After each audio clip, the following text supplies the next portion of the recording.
I make a lot of one-pan meals, and every time I pull one out of the oven, I'm grabbing my kitchen towels to set it down. I rather not use my kitchen towels. It turns out to be a mess. So instead, I'm going to make a hot pad where I don't have to keep using my kitchen towels. So for this project, I needed to be a few things. I needed to be big enough for my largest casserole. It needs to handle heat, so I have to use a cotton batting. This is a good beginner's project because there's a lot of repetition in this, and it's something you'll actually use. So what you're gonna need is to measure your biggest casserole dish or the casserole dish that you want to use. I happen to have my casserole dish right here, and I did measure it earlier. So this casserole dish is 10 by 14. So I will make mine 13 by 17 inches. I have chosen my fabric. I will use a honeybee print fabric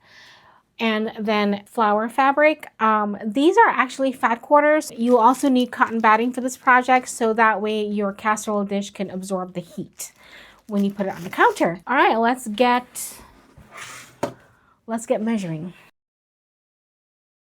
Okay, so now that our fabric and batting is chosen, what I'm going to do now is choose the pattern that I want at the top, and it's this one.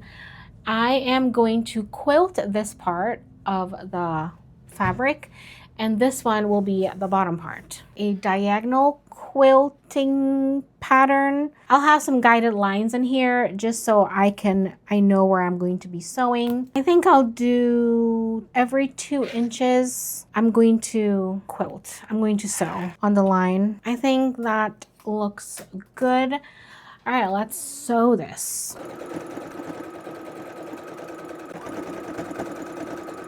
Okay, that is all sewn, and the next step I'm going to do is we're going to join these together, print size together. So this is going to come together on the print side, and then the back is going to be this. So what we're going to do is sew all the way around this rectangle and leaving a gap to turn it out. I'm going to be sewing at a 1/2 inch seam allowance. Okay, I left about a 5.5 inch gap between to turn it out.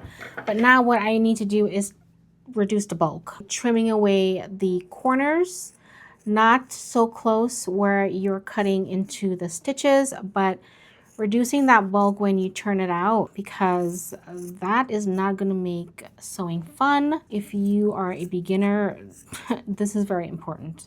And any excess batting that's sticking out, you can trim that. And now we turn it out.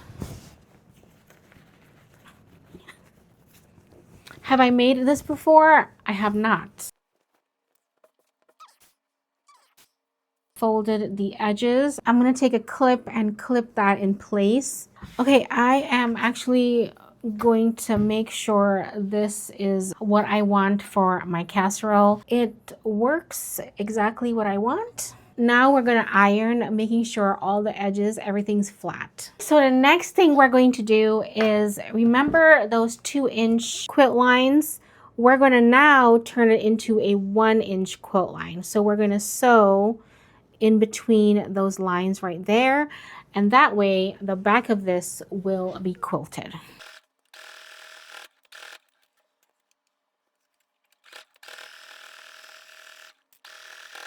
This is almost finished. Now we're going to sew all the way around and close everything. I'm gonna sew this at a 1/4 inch seam allowance.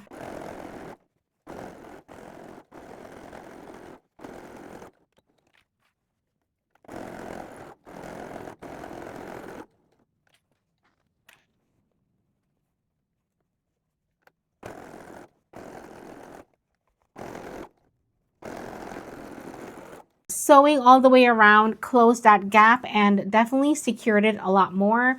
We have, again, the stitches that's 2 inches apart in the back and the stitches in the front that are 1 inch apart. I love this. This can actually double as a plate cozy as well because it's so big. You can actually take this on the couch on your lap I'm mainly going to use this for casserole, and I think for storage, I'm just going to roll it up and put it in my towel drawer. I am definitely going to use this every time I make a casserole, which is actually going to be today. I'm probably going to make a few of these because I know I'm going to use it multiple times. If you want to see me make another one with binding so you can practice binding with me, leave it in the comments and let me know. I would love to add that to my sewing projects for next month. I'm definitely back into sewing. I've been gone for quite a while. I'm very sorry. We have had lots of things going on in this plant room right here. All my plants have got hit hard with winter and I've been rehabbing everything, so that's why I've not been around. But I'm back, I'm sewing, I have tons of projects to make and things to talk to you about. And I hope you're here with some sew with me kind of projects like these where we figure out a pattern together. Thank you so much for hanging out and watching. Enjoy the rest of your day. Always remember you are loved.